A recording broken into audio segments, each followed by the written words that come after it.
1926, a silence broke over the Persian Gulf that hadn't been heard in decades. Not the silence of peace, the silence of a kill zone being set.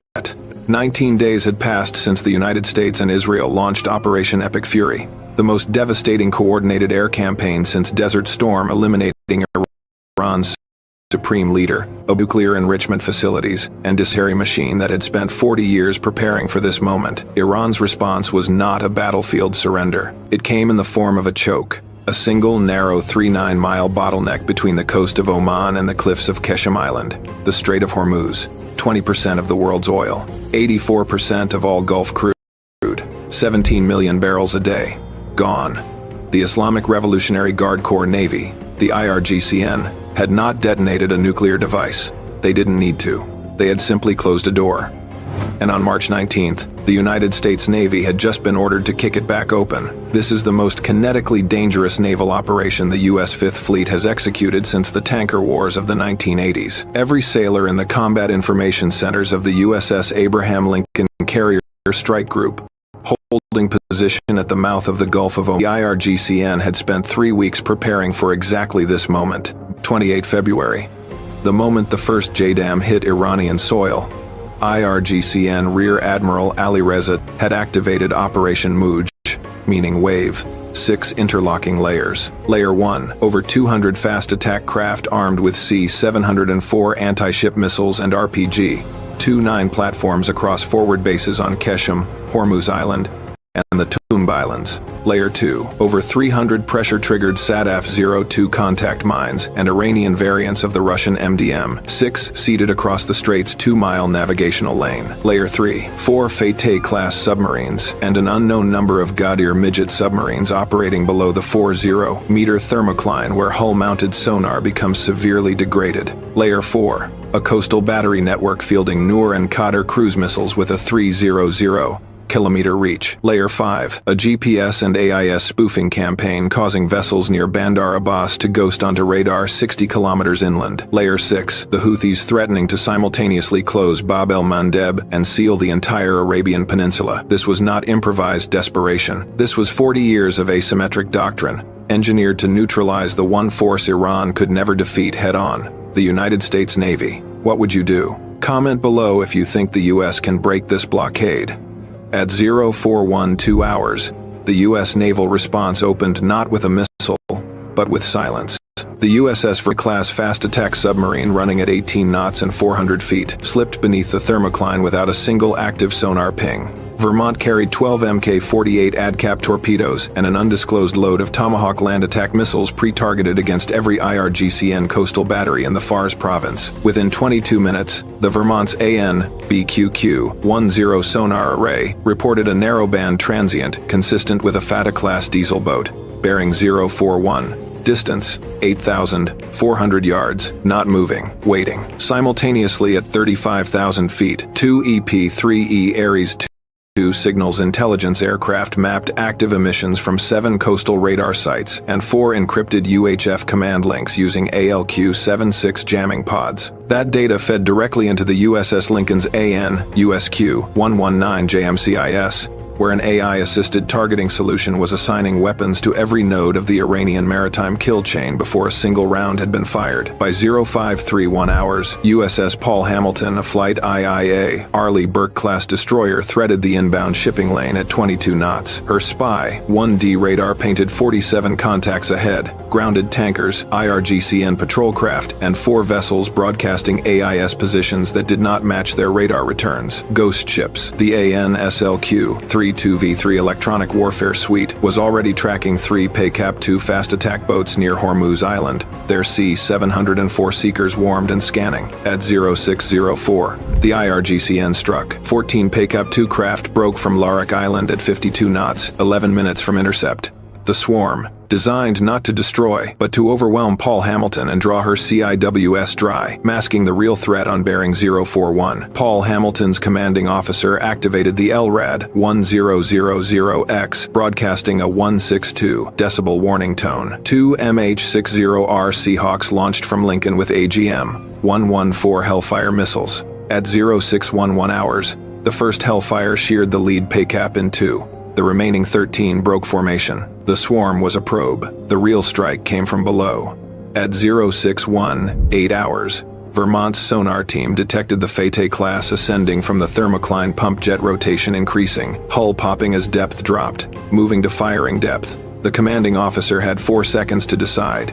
He chose fire. 2 Mk-48 ADCAP torpedoes left Vermont's tubes at 618 to 42, running at 55 knots. The Fate's commander heard the seeker ping at 619 to 15. He fired AN/WLY-1 acoustic decoys and executed a hard port turn. 1 torpedo was decoyed, the second was not. The Fate class imploded at 619 to 51 at 68 meters. Terminal signature, pressure hull failure. There would be no second shot from bearing 041. At 0637 hours, 3 SATF-02 contact mines were located by the MH-60S mine countermeasure helicopter using the AN/AQS-20A sonar towfish, each destroyed by Mk-105 charges 3 detonations in 22 minutes, each clearing a 200-meter corridor. The window of operational advantage was measured not in hours, but in minutes.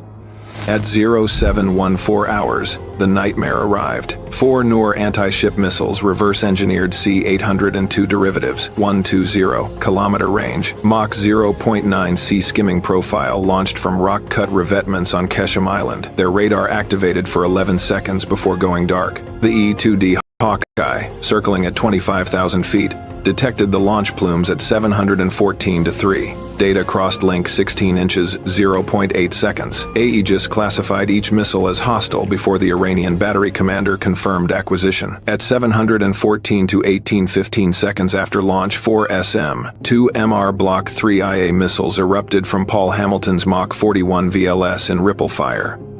3 Noors were detonated at ranges between 4 and 8 nautical miles. The 4th slipped beneath the SM-2's fuse window. Phalanx activated at 1,500 yards, tracking at 3,000 rounds per minute. The Noor detonated 47 meters off the port quarter. No penetrating hits. 4 sailors with blast concussion. The ship was still combat effective. At 0728 hours, 2 F/A-18F Super Hornets from VFA.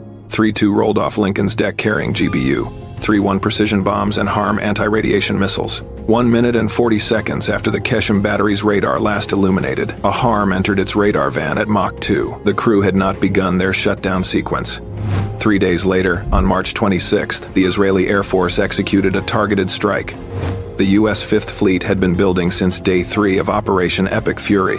IRGCN Commander Rear Admiral Alireza Tangziri, the architect of Operation Mouj, designer of the Strait's entire layered denial architecture, was killed at his command facility. Israeli Defense Minister Israel Katz confirmed the kill. Without its architect, the IRGCN's doctrine began to fragment at its coordination joints. By March 31st, an Iranian drone struck the Kuwaiti VLCC Al Salmi at anchor in Dubai, a desperate act from a force now executing distributed retaliation without centralized authority. The Wolf Pack had lost its signal. On April 2, 2026, today the United Kingdom gathered 40 nations to coordinate a multinational freedom of navigation campaign. President Trump's April 6 deadline stands: open the Strait of Hormuz, or Iran's power grid is destroyed. New Supreme Leader Mojtaba Khamenei declared the closure a priority, while Iranian intermediaries through Pakistan are quietly passing messages back to Washington. The contradiction is simple.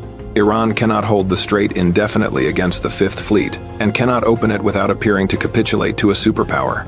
Iran has fired over 500 ballistic missiles and 2,000 drones since February 28. Secretary Hegseth confirmed their missile volume is down 90%. Their drone rate is down 95%. Trump's B-52s are on alert at Diego Garcia. 40 nations are converging on the Gulf of Oman, and 2,000 seafarers remain stranded in a kill zone that grows quieter by the hour.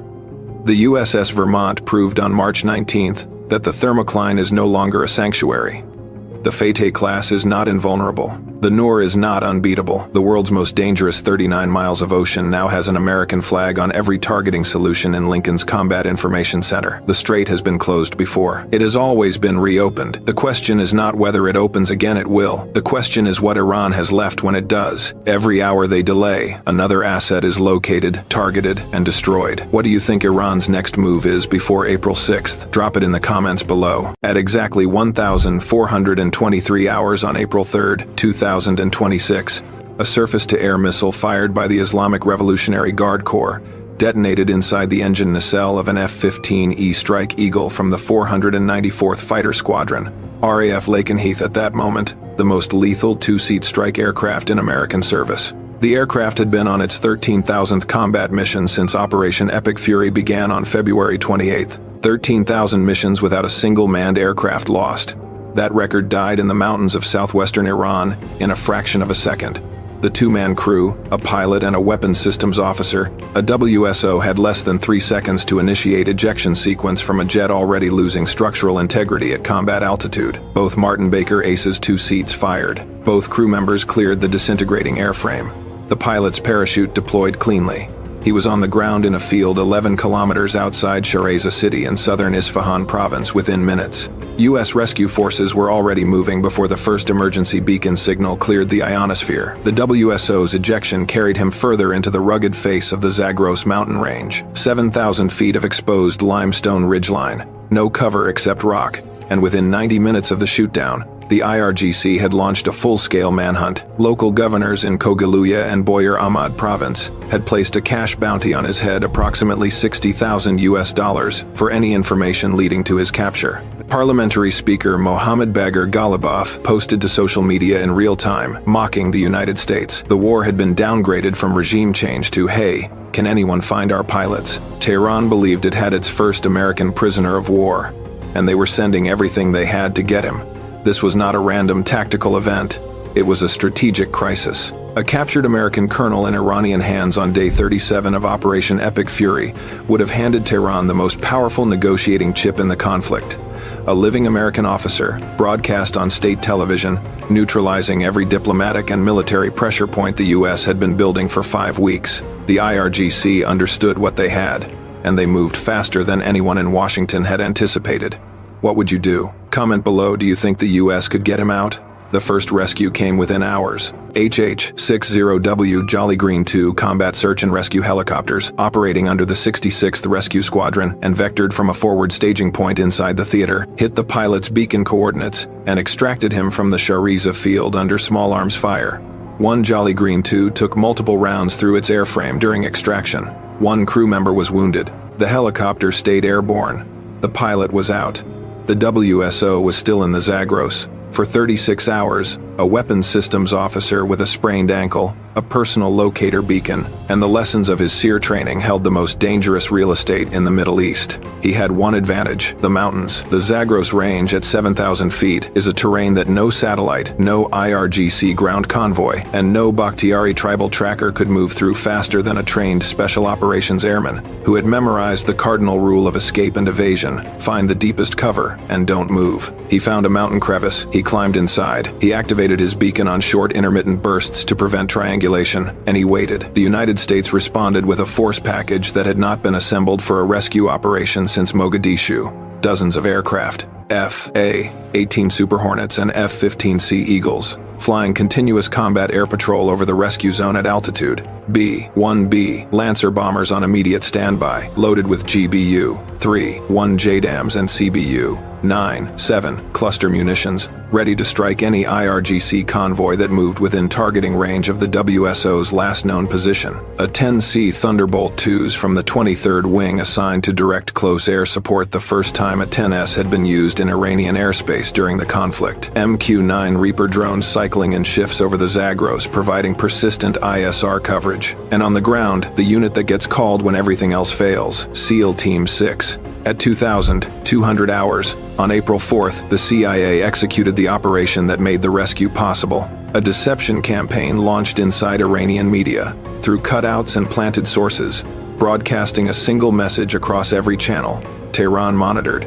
The American WSO had already been found. U.S. forces had him. He was moving. The IRGC diverted forces from the actual recovery zone to intercept a ghost. In the 30-minute window of confusion that followed, CIA precision surveillance platforms operating under a classification level that remains undisclosed located a thermal signature inside a mountain crevice 14 miles north of Shareza. The agency notified the Pentagon. The Pentagon notified the White House. President Trump ordered immediate extraction. What happened next has been described by U.S. officials as one of the most complex and dangerous rescue operations in the history of U.S. Special Forces. 2MC-130J Commando 2 Special Operations Transport Aircraft executed a combat assault landing onto a 3,900-foot by 200-foot abandoned agricultural airstrip in southern Isfahan, a runway barely long enough to stop a fully loaded cone, 130 inches darkness, on unpaved surface, inside hostile territory. SEAL Team 6 operators fast-roped from the Commando 2s and immediately began a ground movement toward the crevice position,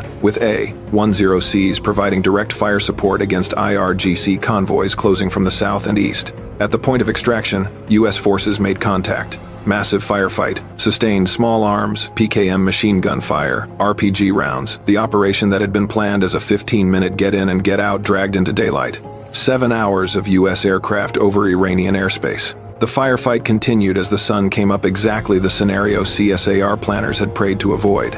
At 0600 hours on April 5th, the WSO was loaded onto an extraction aircraft. He was alive, conscious, a sprained ankle from ejection, no other injuries. The SEAL operators pulled back to the MC-130J landing strip, and here, the operation hit its final complication. 2 MC-130Js, damaged by ground fire and unable to safely take off, could not be recovered. The decision was made in under 60 seconds. Rig them for destruction. Both aircraft were destroyed on the airstrip by their own crews. Replacement DHC-8 extraction aircraft arrived. The entire force package departed Iranian airspace by 0643 hours. Iran claimed it had destroyed the C-130S and 2 Black Hawk helicopters in the firefight. U.S. officials confirmed the MC-130Js and stated precisely why they were destroyed. No American servicemen were killed during the operation. At 0031 hours on April 6, 2026 Easter Sunday, President Donald Trump posted 3 words to Truth Social. "We got him." He called it an Easter miracle. He called it the most daring operation in U.S. history. He then revealed a detail that had been suppressed for 36 hours. The pilot had been rescued the previous day. There were always 2. Washington had kept it quiet to protect the WSO's ongoing extraction. The strategic implications of what just happened cannot be overstated. The IRGC successfully shot down a US F-15E for the first time in the war. A genuine tactical victory that will be celebrated in Tehran for years. Iranian air defenses, specifically a suspected Bavar 373 or upgraded SA-6 variant, proved capable of engaging a 4th-generation American strike aircraft. That is a capability the U.S. Air Force is now actively re-evaluating. Simultaneously, the United States executed a ground rescue operation inside Iran with hundreds of personnel, dozens of aircraft, a CIA deception campaign, and SEAL Team 6 in broad daylight, under fire, in the mountains, and brought both men home. The message sent to every adversary that was watching is not about the loss of the F-15E. It is about what the United States is willing to do at any hour, in any terrain, to bring its people back. Iran got an aircraft, America got its crew, and SEAL Team 6 just added a mission to their classified history that will define a generation. The rescue is over, the war is not. April 6th's deadline for Iran to open the Strait of Hormuz has passed with no resolution. Trump's B-52Cs are still on alert at Diego Garcia. 40 nations are still assembling in the Gulf of Oman, and somewhere in a hospital outside the theater, a U.S. Air Force colonel with a sprained ankle is being asked to describe what 36 hours in a mountain crevice in the Zagros Range looks like when the entire IRGC is hunting you. He was never truly alone. That is the only sentence that matters. What do you think? Does Iran escalate after this rescue, or does it accelerate negotiations?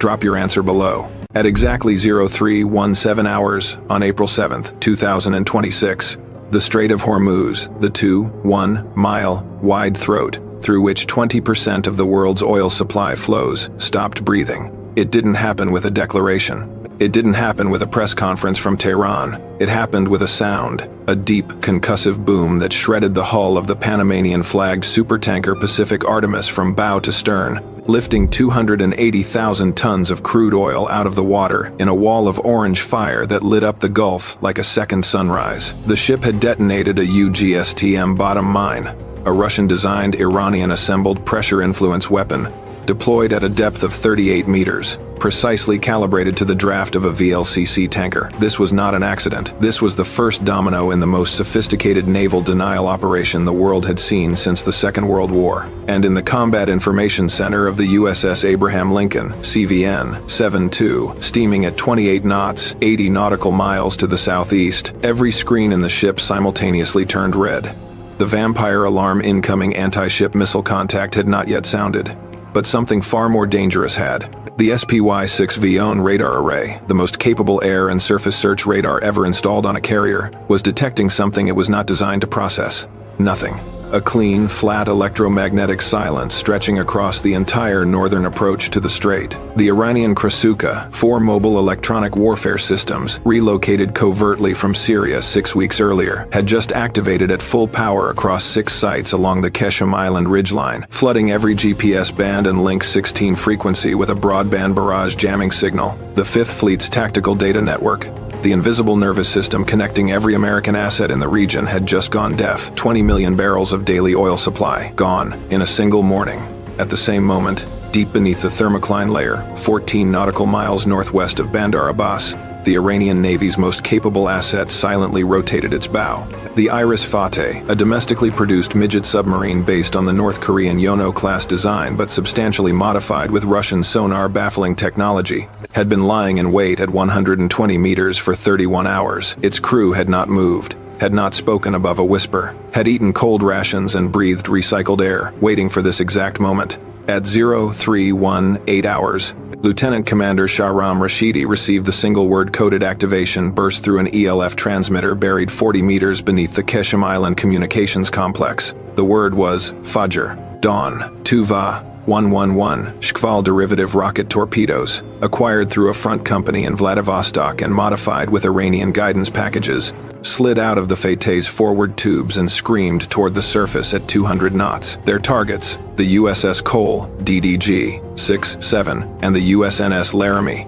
TA-0203, the refueling ship keeping the entire Lincoln Strike Group operational. Without the Laramie, the carrier's air wing goes dark in 72 hours. What Iran's planners did not account for was the USS Delaware, SSN-791. The Virginia-class fast attack submarine had been trailing the Fateh for 9 hours, tracking her thermal signature and pump jet acoustic profile through a passive sonar array that had been updated specifically to counter the Fateh's North Korean baffling package. The Delaware's fire control technician, Petty Officer First Class Marcus Webb from Tuscaloosa, Alabama, had the solution computed in 4.2 seconds. His targeting computer had already generated a countermeasures intercept solution before Rashidi's torpedo hatches finished cycling open. 2 Mk-54 Mod 2 lightweight torpedoes exited the Delaware's tubes on a direct intercept vector. At 318 to 44 hours, both Iranian Shkvals detonated in open water 800 meters short of the Cole, their guidance packages overwhelmed by the acoustic interference generated by the Delaware's AN/BQQ-10 active sonar system,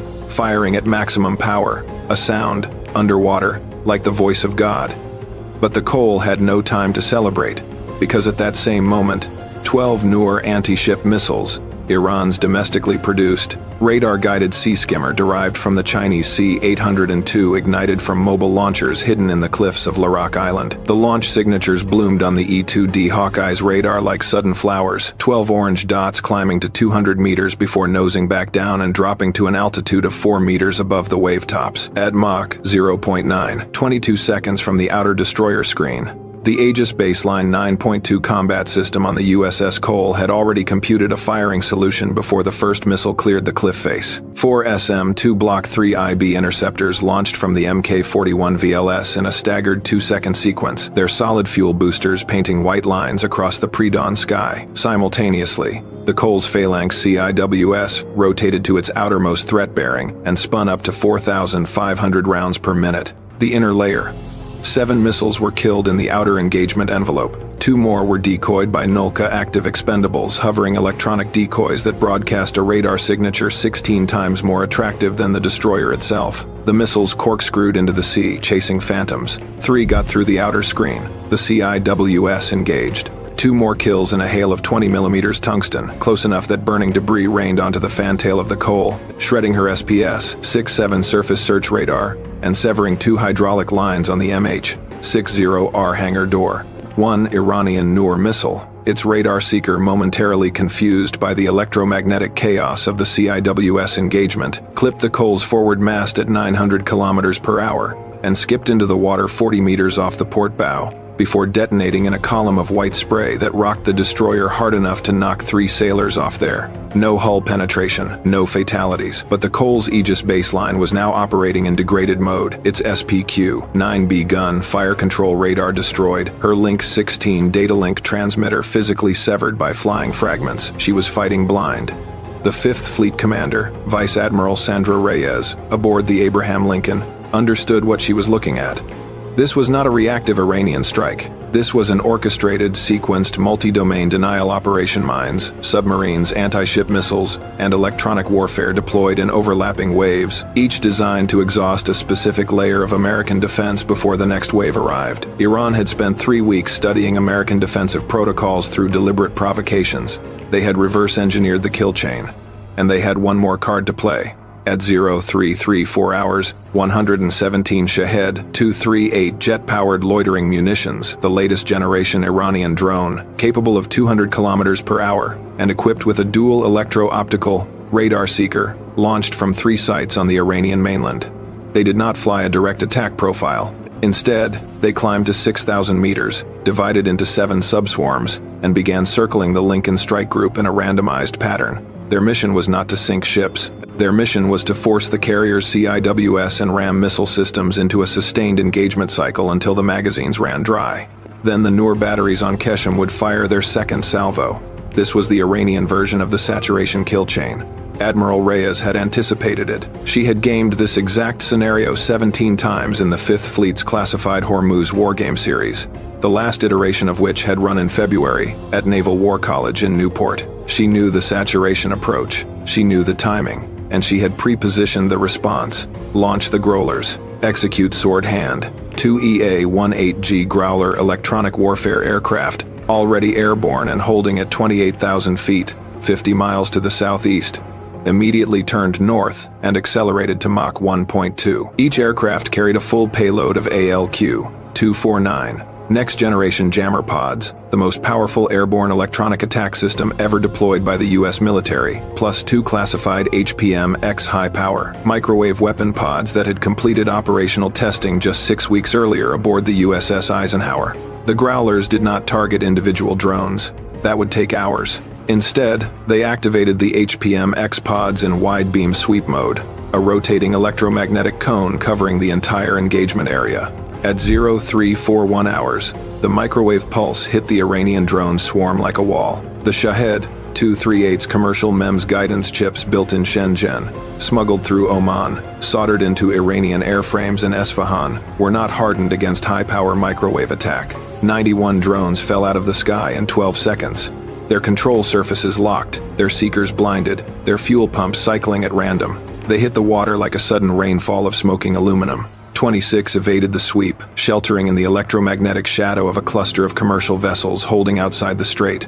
They continued their attack run. The Lincoln's ram launchers and Siwas killed 19 more. The remaining 7 impacted the flight deck of the Lincoln at 0346 hours in a tight cluster, amidships designed to disable the catapults. 4 were defeated by the carrier's own phalanx systems at point-blank range. 3 hit. The armored flight deck absorbed the blast, but the EMAL's electromagnetic launch system catapult number 2 was destroyed. A fuel line ignited on the flight deck, and for 4 terrifying minutes, the most powerful warship on Earth was on fire. Damage control teams had the fire out in 287 seconds. The carrier was still flying aircraft. But then came the loss that changed everything. At 0351 hours, a 2-ship element of F-15E Strike Eagles from the 494th Fighter Squadron callsigns Talon 11 and Talon 12 was executing a SEAD mission against the Krasuka, 4 jamming sites on Kesh Island. Talon 12, piloted by Colonel James Brick Harrington with WSO Major Dana Cho, acquired the primary jamming site and rolled in for the AGM-88GAARGMER release. As the missile left the rail, an Iranian Syad 4B surface-to-air missile, the longest-range domestically produced SAM in the Iranian inventory, with a 220 kilometers range guided by a secondary radar site that had not been previously identified in the targeting package, detonated 30 feet above the F-15E's left engine bay. Talon 12 came apart. Harrington and Cho ejected at 14,000 feet, 38 kilometers inside Iranian airspace, directly above the Keshem Island garrison complex. What happened next was the most audacious combat rescue operation in the history of Special Operations Command. At 0408 hours, before either crew member had even activated their emergency beacons, Tier 1 assets were already moving. A classified MH-47G Chinook from the 160th SOAR of the Night Stalkers, operating under emission control at 60 feet above the Gulf, had been pre-positioned for exactly this contingency by a decision admiral. Reyes had made 11 hours earlier. Aboard it, 14 operators from SEAL, Team 6, and 4 Delta Force personnel, supported by a RQ-170 Sentinel, providing overhead ISR in complete stealth, invisible to Iranian radar. Major Cho's beacon activated at 0411 hours. Her position, a salt flat 800 meters north of the Keshem Island main garrison, surrounded by IRGC ground units who were already converging. Colonel Harrington's beacon activated 11 seconds later. 2.3 kilometers to the south, he had been blown further by the ejection sequence. The MH-47G crew had 19 minutes before Iranian QRF trucks reached Cho's position. Admiral Reyes's voice was steady. On the command net, sword rescue is authorized. All assets support dust-off. You have a 2-2-minute window. 2F, A-18F Super Hornets from VFA. 4-1 screamed in at 200 feet AGL, laying a wall of ALQ. 2-1-4 expendables and CBU. 9-7 sensor-fused weapons across the 2 road approaches to Cho's position, turning both roads into fields of burning metal. The MH-47G came in low and fast, rotors deafening, and the SEAL element fast roped onto the salt flat in 8 seconds.